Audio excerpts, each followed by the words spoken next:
Now in a premiere, a disturbing report on the growing trend in violent crime in Japan, driven mainly by the country's teenage population.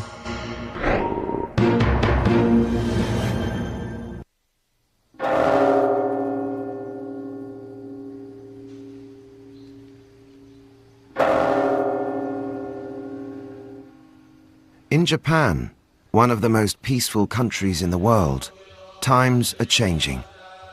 A succession of brutal, horrific murders have shocked the nation. Murders committed not by hardened criminals or the secretive Japanese mafia, but by middle-class teenagers with no criminal record, killing indiscriminately. Japan is in a serious crisis with its teenagers committing gruesome, terrible crimes, killing their classmates, killing kids in the neighborhood. They can destroy, they can attack. And that is incredibly frightening. ここでその相手を殴った場所は顔と血が出てないでも口から泡吹いてで白目向いてたのを覚えてます。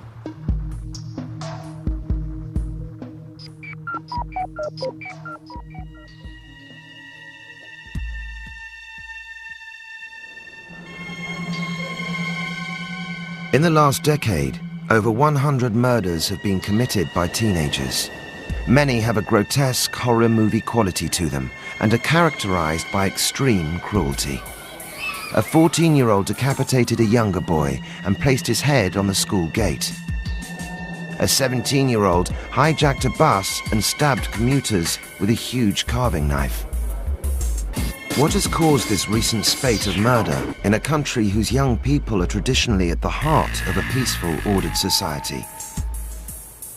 Japanese have always viewed children as naturally good and gentle and kind, naive human beings. To think that a kid feels that he hates that person so much that he wants to destroy that person, it's quite shocking to everyone.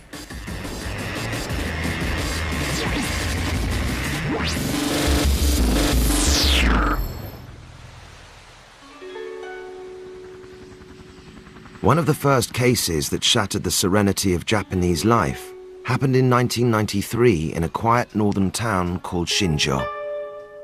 13-year-old Yuhei Kodama was killed in a school gym after an unprovoked attack by a group of schoolboys aged between 13 and 16.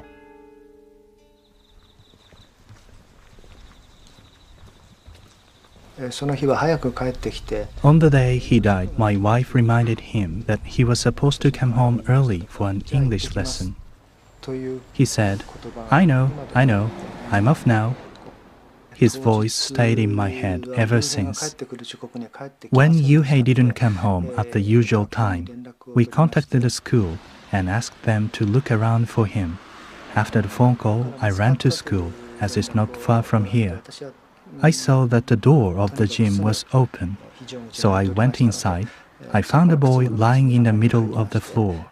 I couldn't recognize him because of his swollen face. When I looked closer, I saw that the shape of the nose and lips were the same as Yuhei's. I held him, shook him, and called his name, Yuhei, Yuhei, but there was no response. The boys had apparently lynched him, kicked and hit him. Then they threw him inside a rolled-up gym mattress. He suffocated to death. No teacher was present, and no one knows what actually happened to Yuhei in the hours leading up to his death. No reason was ever given for this brutal attack.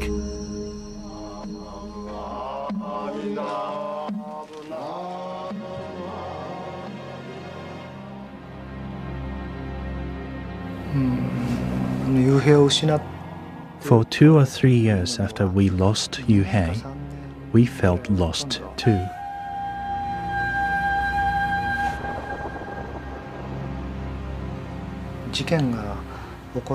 We didn't know what to do after my son Yuhei was killed. I felt a piercing pain in my heart. when I saw boys of the same age going to school.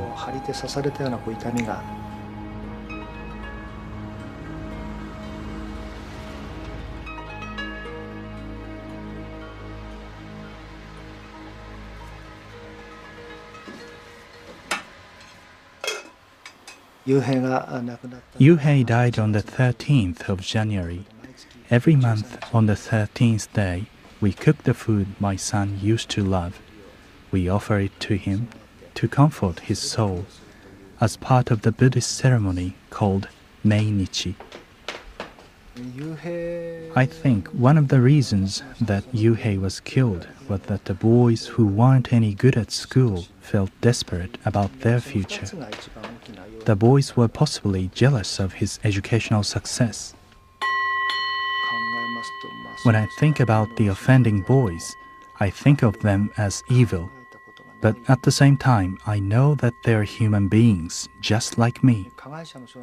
Of the boys who killed my son, 3 of them went to reform school and 1 got 2 weeks suspension. The other 3 were let off completely. None of the offenders who attacked Yuhei spent more than a few months in a juvenile reformatory. Yuhei is dead. The offending boys should have got longer sentences. The Japanese legal system is not working. I think it's useless.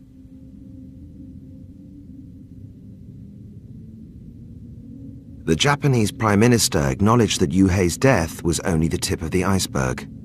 He blamed the intense competition in Japanese schools for this kind of incident.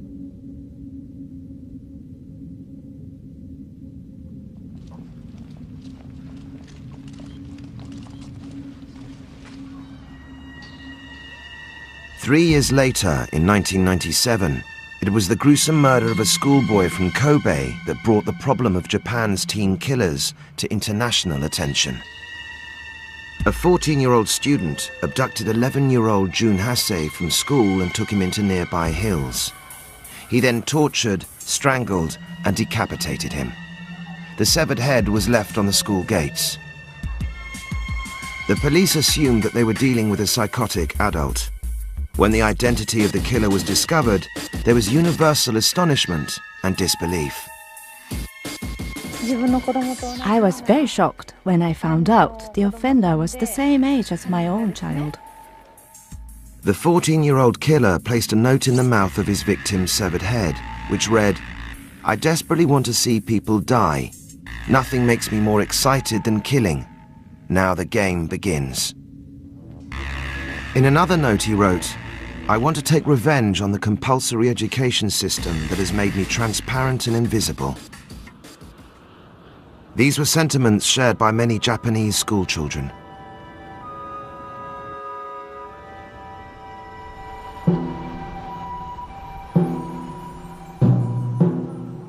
But rising teenage violence doesn't stop at the school gates.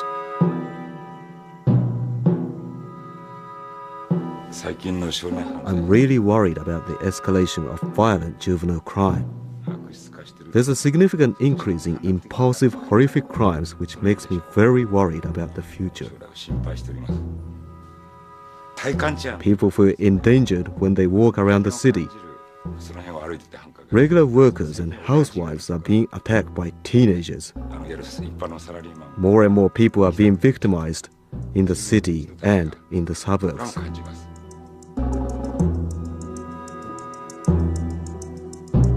It's not just random acts of teenage violence that are plaguing Japanese towns and cities. There are over 1,000 teenage motorbike gangs known as the Bosozoku throughout Japan. These gangs, made up of ordinary Japanese teenagers, have become a dangerous and uncontrollable force in Japanese society. Surprisingly, there is almost no gun culture in the teen motorbike gangs. They roam around in uniforms at weekends late at night. Big groups of them on stolen or modified bikes. Most carry knives or baseball bats. If the enemy attacks them, they hit them with these metal baseball bats. They're also used for robberies. That's the reality.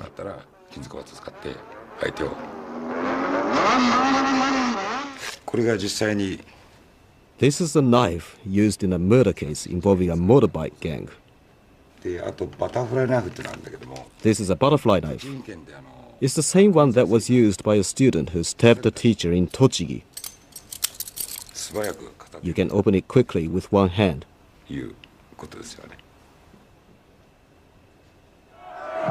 Every November in Hiroshima, the international city of peace, hundreds of teenage motorbike gangs converge for a weekend of organized gang warfare.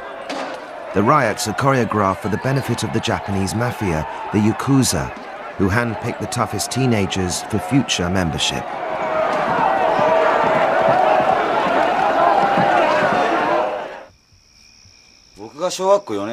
There were 2 Bosozoku motorbike gang members near where I lived, and I worshipped them.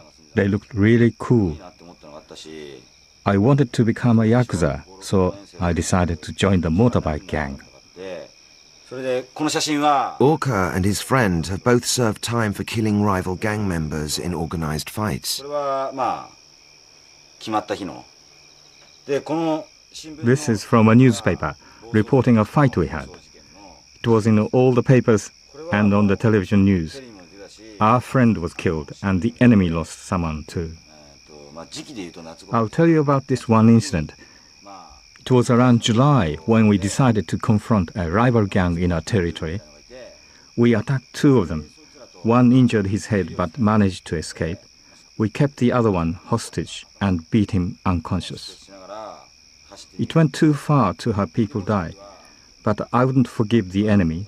If they attack you, you attack them back. I was charged with manslaughter.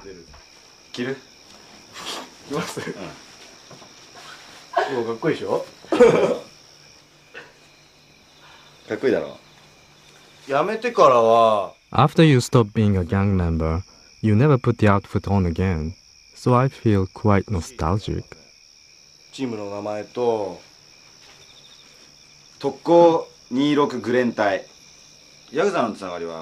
Although we've retired, we still have links with the Bosozoku bike gang as well as the Yakuza. If you have connections with a senior Yakuza, he'll come to your meetings. They'll come and find you, even if you don't ask them to. We believe in Yamato Damashi, which means the Japanese spirit of never retreating. If you get involved in a gang fight, there is no going back. You have to win. During World War II, the spirit of Yamato Damashi was part of the Pearl Harbor attack and describes the spirit of kamikaze pilots. The idea was to respect your nation and be prepared to die for it. Ex-gang members Orca and Yoshio still have the respect of their old gang. The gangs follow the strict martial traditions of the Yakuza, the Japanese mafia.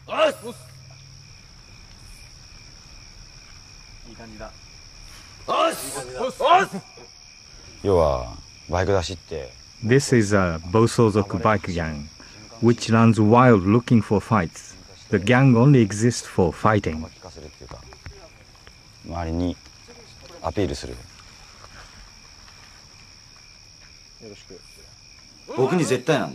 They see me as the almighty, the senior, the old boy.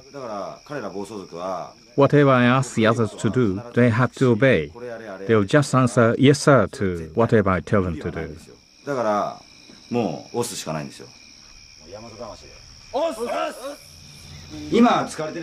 These days, only the Bosozoku have the Yamato Damashi spirit of never retreating. The gangs are under constant surveillance from the police. Motorbike gangs have been around a long time, but now they're much more violent, stealing money and killing people.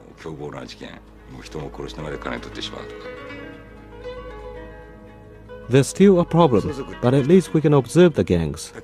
But the kids who commit random impulsive acts of violence are completely invisible.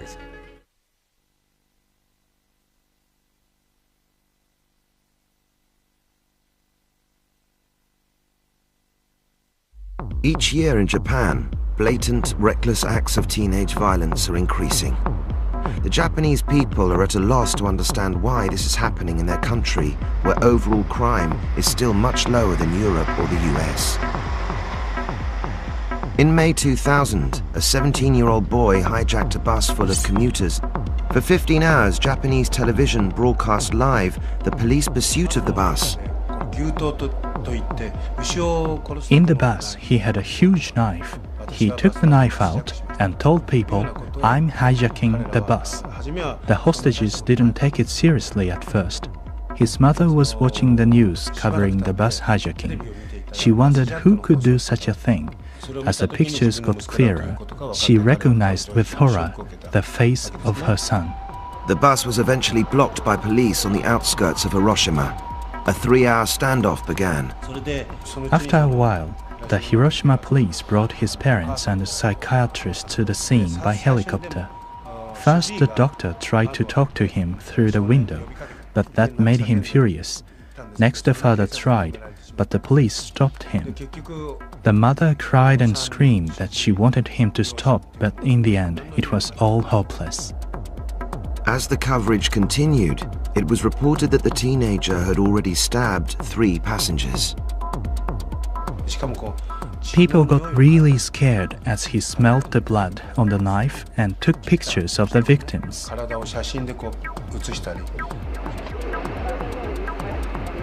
In the early hours of the morning, the police decided to storm the bus.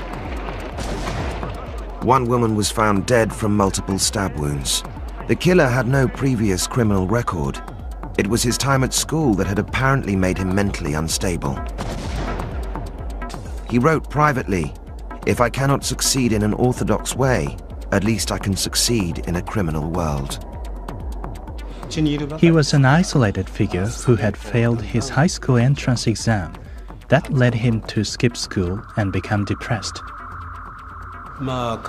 He got more and more withdrawn at home and played TV games in his room all day.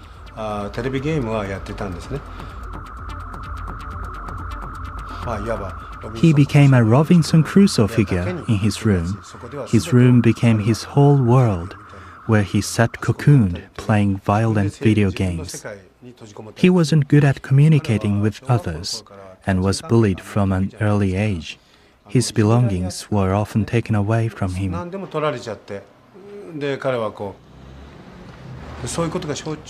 At high school, he was told unless he jumped out of the 4th floor, his pencil case wouldn't be returned. So he jumped and broke his vertebrae.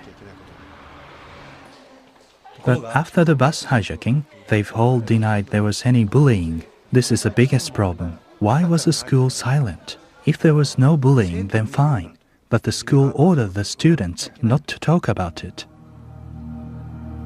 The Japanese now have a term for random, motiveless, and explosive violence committed by teens. They call it kireru, which means to snap or explode. What is causing these kids to kireru is the subject of intense debate in Japan.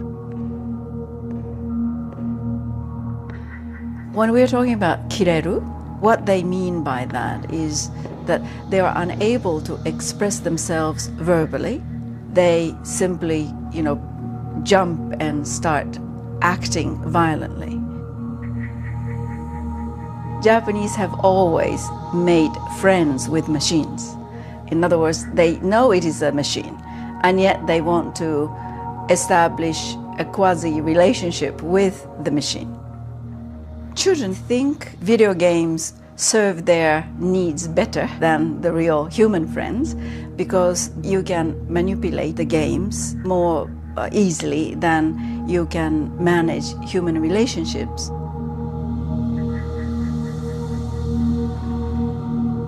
If you play a violent game today, you want more, and more. Once you start on that track, what satisfies you tomorrow is something that is even more exciting, more violent, and more thrilling. Quite a few children stay in his own world with his own interest, and he's quite a maniac about certain things, and live in this virtual world of their own choice. Masaya Tanaka is a typical 17-year-old school kid from a middle-class family background. His father works abroad and his mother is an art teacher. I started playing these games when I was 2 years old, so I've been playing for 15 years now. The games I like most are the combat games. For Masaya, playing games are a release from the everyday pressures of school.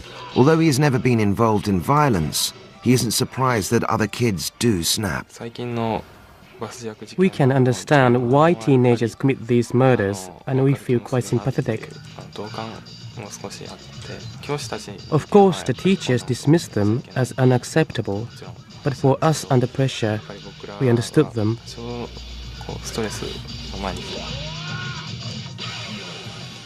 For students to be successful, they have to spend long hours studying in a highly competitive, exhausting environment.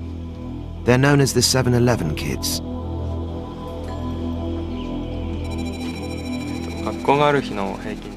On an average school day, I get up at 7 and go to school at 8. School finishes at 5, and after that, I go to cramming school. On the way back from cramming school, I grab a bite to eat and arrive home at about 9 p.m. We are forced to study. There's hardly any free time left as I have to do homework. The life kids lead today is made up of great pressure at home from the parents to succeed, and in school where everything is rather competitive. I can understand why kids can go mad at times. In 1992, I surveyed 1,800 junior and high school students. 20% were frightened that they would go insane, more than 30% felt their life was a failure.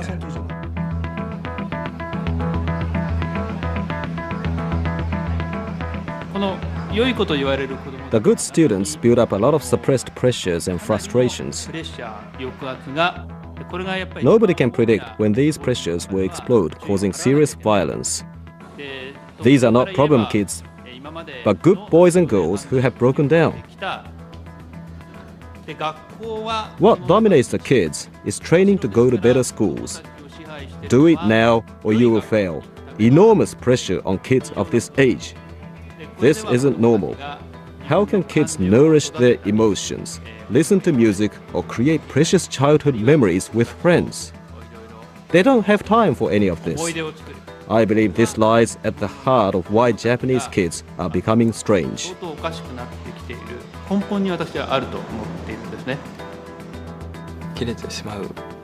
I understand what those Kireru students are feeling. They are under lots of pressure from school. I think the increased stress can trigger these crimes. Japanese school kids are subjected to a rigorous series of exams to get into top high schools, the only way to university and a good job. By the age of 15, 80% of school kids have failed this vital exam, and many have lost hope. It's become the norm to send kids to extra cramming schools. This makes them really exhausted. More and more of them can't make it through the exam wall.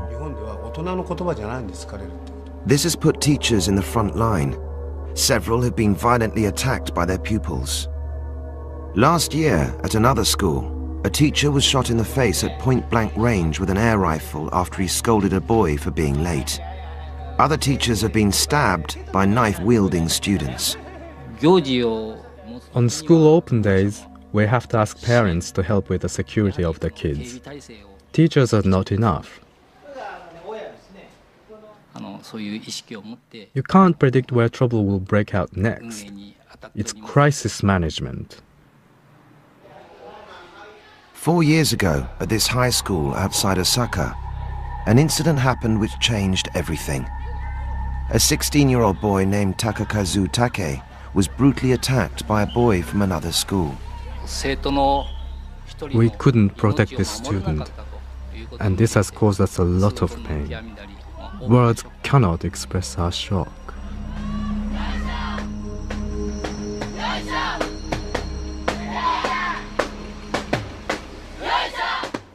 It was a cultural day at my son's school. A student from another school picked a fight with my son for no reason. He was waiting for my son and chased after him for 700 meters or so before he caught him.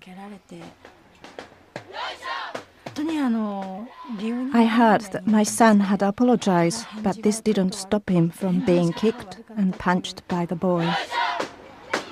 Takakazu was rushed to hospital with serious head wounds. On the 15th of November, my son died.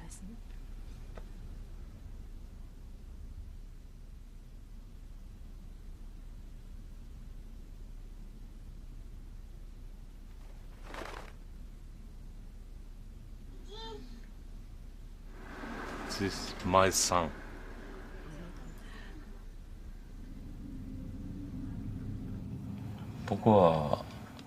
We had to wait a long time to conceive our first child. When my wife conceived him, we said it was her birthday present. When he was born, it was raining. I was so happy I was crying. I called my mother in the country from a payphone to tell her my son was born.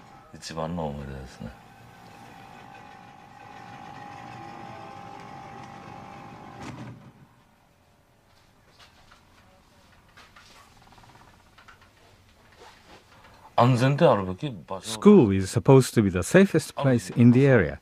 So why does a boy who left for school in the morning, absolutely healthy, have to come back home as a corpse?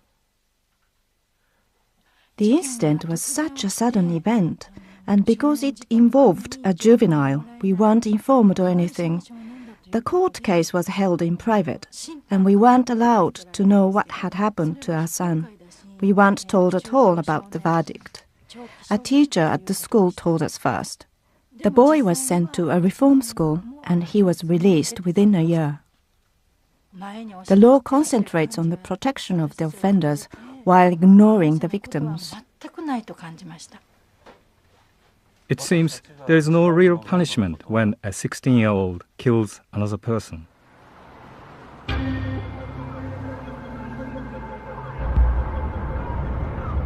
Mr. Take felt that his son's killer had got away with murder and was unable to cope with his grief. When I found out where the offender lived, I wanted to do to him what he did to my son.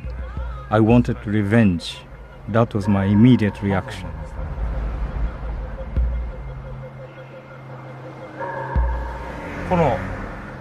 The killer's house is just over there. That one, that white house over there. I get really angry thinking that the boy who killed my son may be watching TV or having dinner in that house. He's living normally after killing my son. He gave us no apology, and this makes me furious. Right after the incident, I drove here several times. I thought, what if I saw the guy and just hit him with my car? I could say, oh sorry, I was just careless, and get away with it.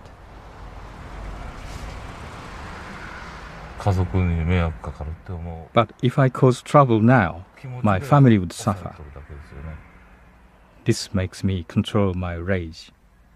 I can't think as low as the offender.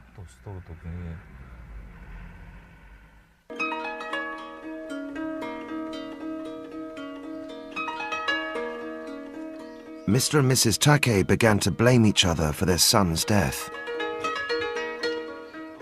We fought with each other, shouting and turning the dinner table upside down. The neighbors could hear us fighting, as our house is so small. We had two options, either to get divorced or live in hell together. The frustrations were overwhelming because we couldn't speak out or find out any information. Although it is completely against Japanese tradition to discuss private grief openly, the Takes decided to go public. I remember my husband asked if it would be all right to give up our privacy. I said yes. We wanted people to know about the case. we made up our minds to make our voices heard.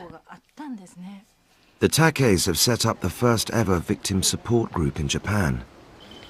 They are the first to openly challenge the juvenile law, which they believe is soft on teen killers and ignores the victims' families. The Takeis want open trials in teenage murder cases and tougher sentencing for young killers. In May 2000, another murder horrified Japan and added an even greater sense of urgency to the Takeis campaign. A 17-year-old schoolboy randomly stabbed to death an old lady in Aichi, central Japan. After his arrest, he apparently told police he committed the murder because he wanted to have the experience of killing while still a juvenile.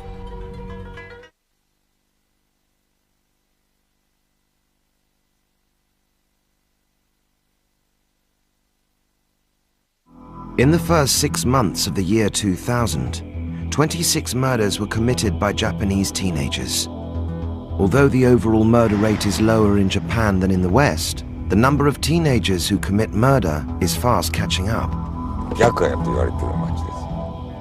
This area is nicknamed the town of the Midnight Sun. This is Shinjuku, the busiest commercial area. There's a lot of crime here and a lot of youths hanging around. Ordinary citizens are being victimized more and more. They feel that the city is getting much more dangerous.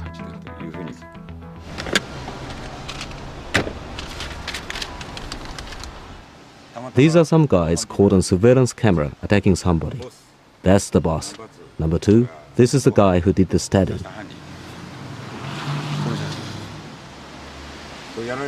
The victim was killed during this attack.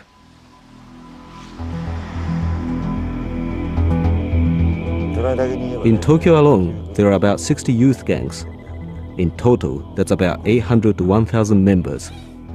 They commit murder and robbery. They even abduct girls and rape them. Some of the kids who join the gangs are not delinquents, but are from middle-class backgrounds.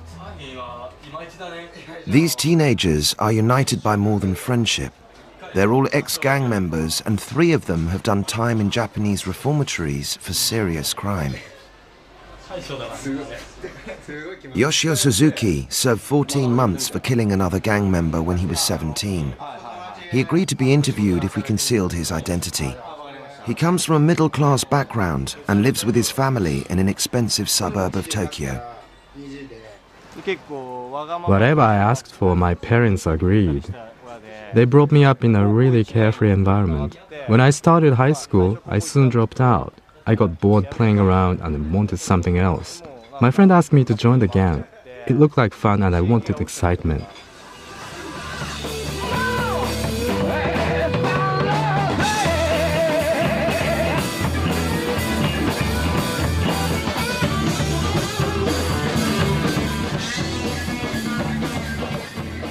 In central Tokyo, Yoshio meets his friend Orka, who was the leader of the Bozozuku motorbike gang before him.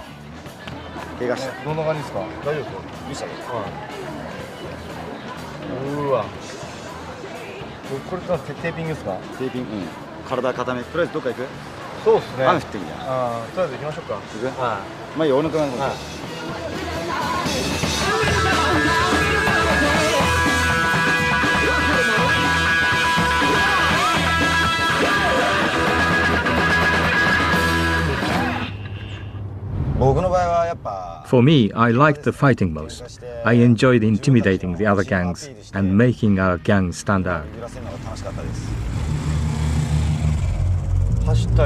While I was running around on the bike with the police chasing us, it was fun because of the thrill and the loud noise.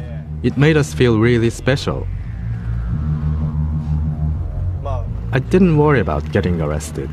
Even if you were caught, you would only get a month at the juvenile reformatory, or a year at most if things went badly. Compared to adults, the punishment for us is short. That was definitely at the back of my mind. Most of the teenagers in the bike gangs know that they will only get light punishments. The gangs are on bikes, 20 or 30 spread across the road, driving slowly. A car behind beeps at them and they stop and attack the car with baseball bats, smashing the windscreen. They ride freely all over the road. If you don't know who they are and you get in their way, they'll target you. They don't care who the victim is. Every weekend they're all around here.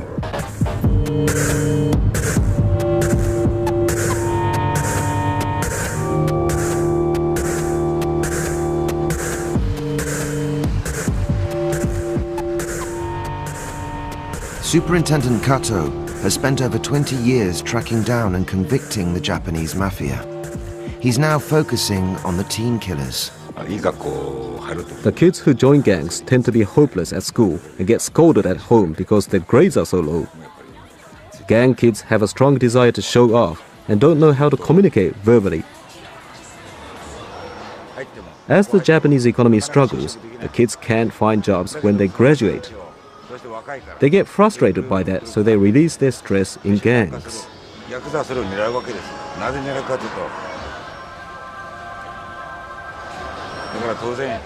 The Yakuza target those gangs to join them. If there's a physically strong gang member, the Yakuza will recruit him. They are like their reserve troops.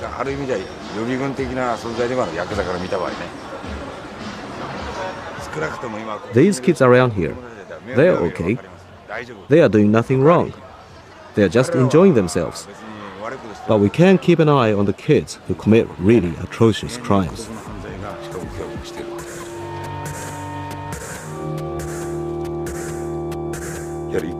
Some frustrated young students who fail entrance exams get together in groups and attack the homeless who can't fight back. They call them kirachu, or insects, and release their frustrations by killing those insects. The homeless have remained easy prey for violent teenagers. Some boys attacked us while we were sleeping. I was attacked by 2 of them, and 3 of them jumped on my friend Mr. Komode. He was hit on the head with a baseball bat. I was hit with a bat too. My friend died.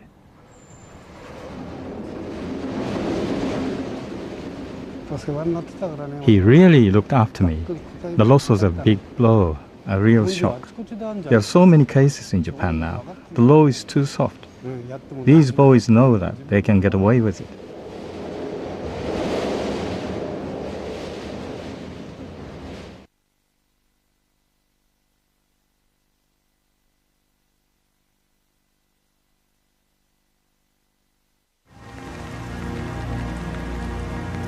On the night of July 7th, 1997, Yoshio's gang was planning an attack on a rival gang.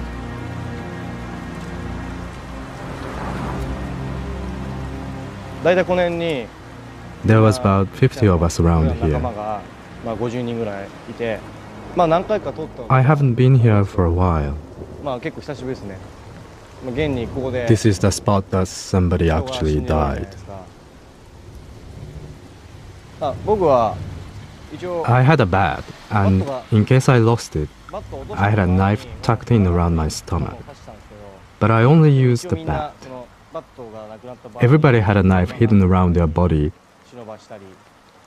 just in case of emergencies. The opponent was 16 or 17 years old, about the same age as me. When his bike came towards us, I hit him with the bat. He fell right over, and 4 or 5 of us laid into him on the ground. The victim was a complete stranger. The only thing I knew about him was that he belonged to the enemy gang. I just kept fighting. I was in a state of intense excitement. I don't remember much about it. I didn't care about anybody back then. The only thing that mattered was having fun. I didn't think a person could die so easily. He looked okay to me, and then, well, you know.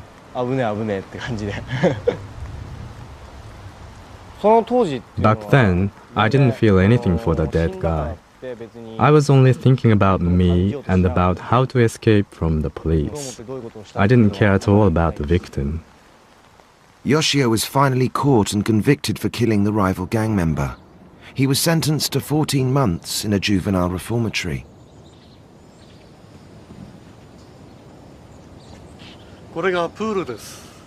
Reformatories such as this one outside Tokyo offer young offenders good facilities, lenient treatment, and short sentences.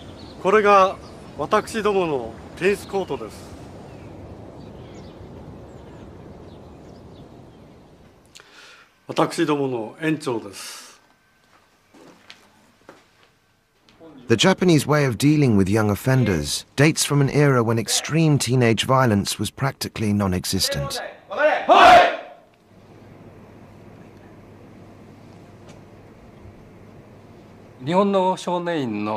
The objectives of Japanese reformatories are not to punish the juveniles, but to give them the chance to re-enter society as better people.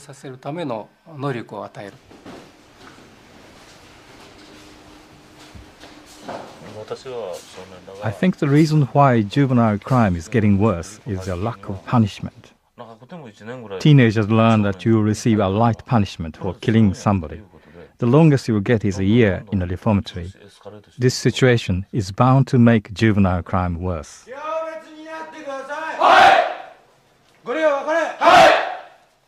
In one way, juvenile reformatories are highly effective. Only 1 in 4 kids reoffend, compared to over 3 out of 4 in the US. But many Japanese worry that they are no deterrent for first-time offenders.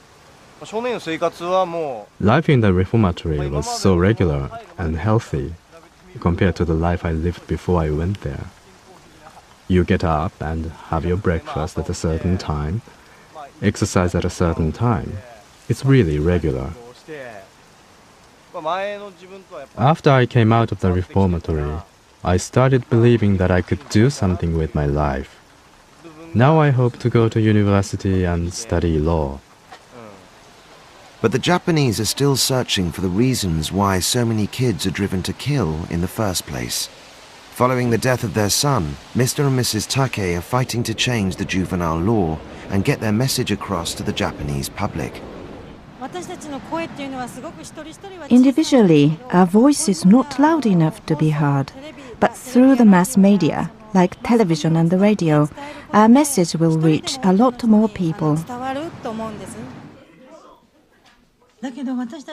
We set up the association because we needed to speak to people who had lost a beloved child, like us. We all agreed that the juvenile law was at the root of the problem.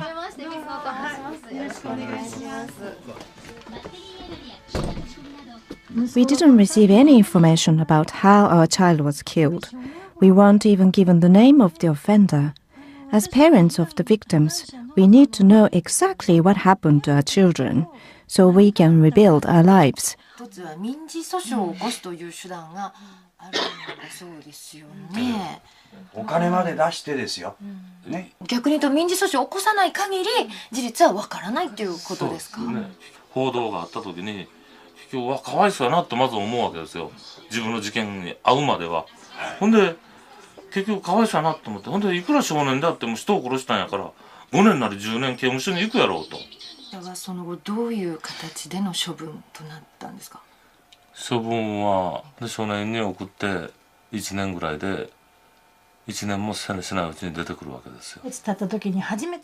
I saw the offender's face for the first time 3 years and 4 months after our son died. There's been no apology, no chance to meet him, and he's got away with it without showing any remorse. When I saw the offender in court, he was no longer a boy, but a grown man. I couldn't look at his face. My son stopped growing at 16, but his killer grew into a man. I was so overwhelmed with sorrow. I missed my son so much. The current juvenile law was established in 1945 when the main crimes are stealing, shoplifting and fighting. The situation has changed drastically since then, so the law should be updated, shouldn't it? The Take's public demand for a review of juvenile law has huge grassroots support. Japan's widespread revulsion at kids who kill has provoked an angry national debate far exceeding that of the Bulger case in the UK. I spent a year and 2 months in the reformatory. If you ask me, I feel like the sentence was too short.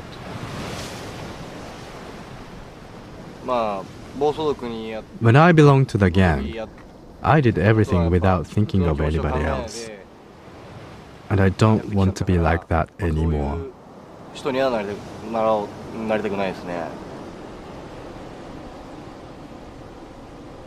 When I look back, I feel a responsibility towards his family.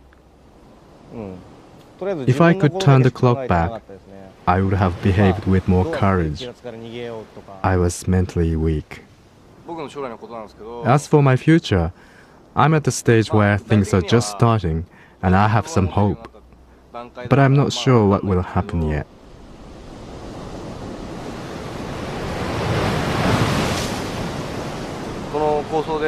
After the fight, I'm still alive and can do anything I want.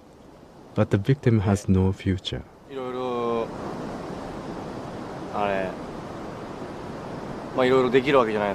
He was the son of parents who brought him up well. When I look back, I feel responsible. I feel sorry for his family.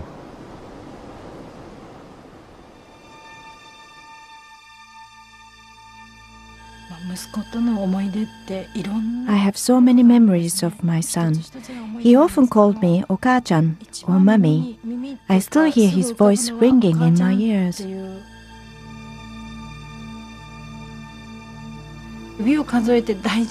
I really cared for my son as I brought him up. Somebody took that precious life away for no reason. I don't think I can ever forgive that.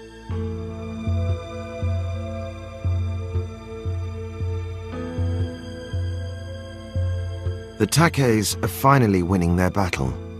They have recently heard that teenagers who kill are now more likely to face open criminal trials and longer sentences. At the end of the year 2000, the Japanese government announced there was to be a nationwide investigation into why so many teenagers become violent. The law is set to change.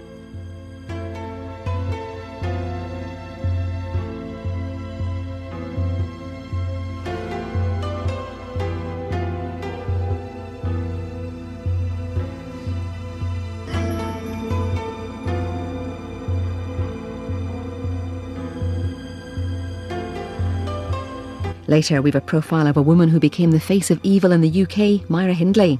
Coming next, in the first of a double infamous murders, a report on a number of unsolved cases.